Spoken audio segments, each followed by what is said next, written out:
Did you know there are over 211,000 miles of roads in Wales? That's about 340 rugby pitches or over 26 million sheep.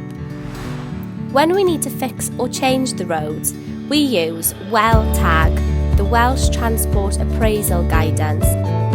At stage 1, we look at the problem.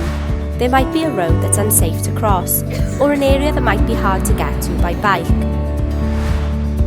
Once we know the problem, we'll put together a list of all the things we could do to fix it. Should we put in a zebra crossing? Should we build a cycle path? Do cars need to travel more slowly? To help us to decide, we put together SMART objectives. We use the Wellbeing of Future Generations Act and the Wales Transport Strategy to set these. This is because we want to stop climate change. We'll use the list to choose the best idea. This is stage 2.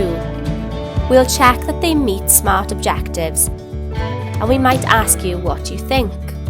When we use WelTAG, it's important that we ask your opinion. This is because it will affect people differently. You could help us to think of different ideas or decide if it's still needed. At stage 3, we'll ask 5 questions to help us decide. Do we need to do it?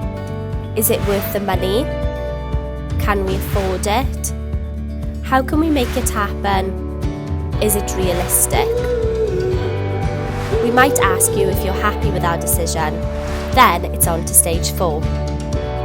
We'll start work and let you know how that might affect you. We might need to close the road while we work on it, or make a lot of noise on site. We'll make a note of how it affects our economy, society, culture, and environment. At stage 5, we'll write a report to say what did or didn't work and what we've learned. Finally, we'll make sure that we've solved the problem so that you can get from A to B safely.